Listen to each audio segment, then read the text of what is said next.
नमस्कार दोस्तों। आज हम विशेष बात करने वाले हैं, वो बात करने वाले हैं कि धुलंडी क्यों मनाई जाती है। इसके बारे में बात करें तो बहुत सी कहानियों का प्रचलन है। इसमें हम एक बात पर आते हैं पहले पे। त्रेता युग के प्रारंभ में भगवान विष्णु जो है उन्होंने धूलि वंदन किया था। उन्हीं की याद में धुलंडी मनाई जाती है। धूलि वंदन से हमारा तात्पर्य ये है कि धूल का वंदन करना, अर्थात लोग एक दूसरे को धूल लगाते हैं। यहीं पे हम दूसरी ओर बात करें तो इसी दिन क्या हुआ था कि भगवान श्री कृष्ण ने ब्रिज में रंग उत्सव मनाने की जो परंपरा थी उसका प्रारंभ किया था। ये फाल्गुन मास में किया था, तो इसके कारण इसका नाम जो है वो फगवाह भी हो गया। वहीं पे बात करें तो इस दिन क्या हुआ था वास्तव में कि कृष्ण जी ने राधा पर रंग डाला था और श्री कृष्ण जी ने होली के त्योहार में जो रंग है उस परंपरा को भी जोड़ा है।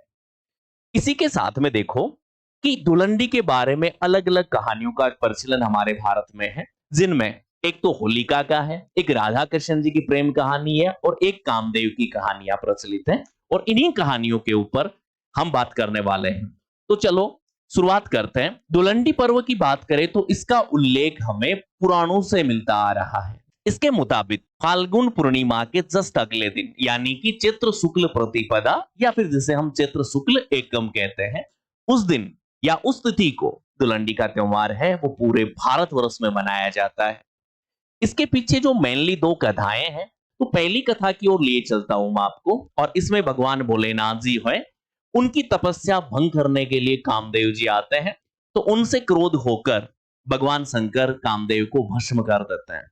इससे उनकी पत्नी जो रति है वो बार बार भगवान शंकर से प्रार्थना करती है कि हे भोलेनाथ, मेरे पति को क्षमा कर दो। साथ में भोलेनाथ जी हैं, वो थोड़े से खुश हो जाते हैं और उनको वरदान दे देते हैं कि वह आगे चलकर भगवान श्री कृष्ण है उनके पुत्र के रूप में जन्म लेंगे।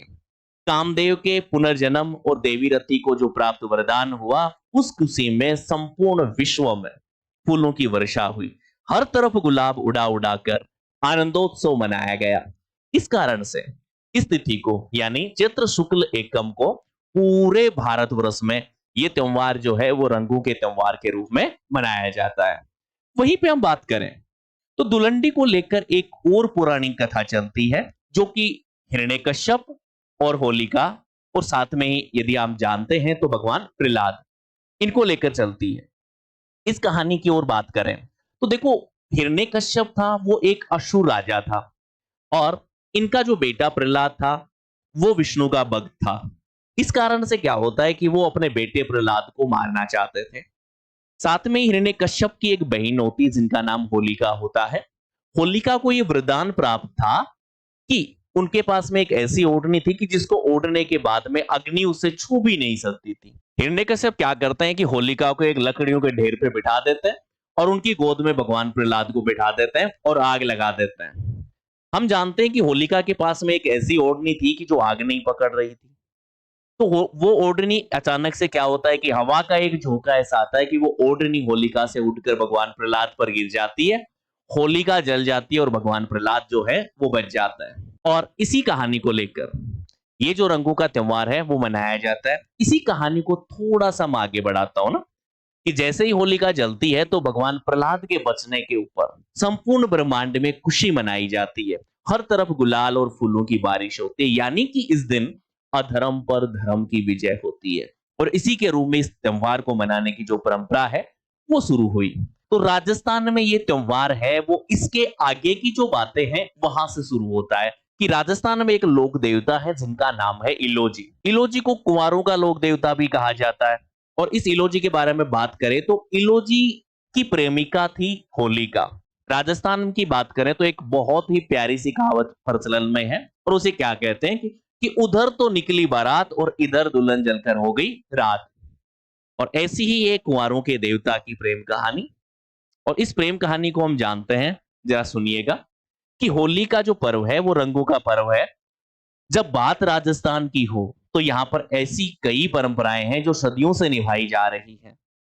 होली के पूर्व संध्या यानी होली से एक दिन पहले जालोर में एक लोक देवता है जिन्हें इलोजी की साई सवारी है उसको परंपरागत रूप से निकाला जाता है। और इस सवारी में पूरे शहरवासी जो हैं वो बाराती बनते हैं। शाही बारात को पूरे शहर के मुख्य बाजार से होते हुए भक्त प्रहलाद के चौक तक पहुंचाया जाता है।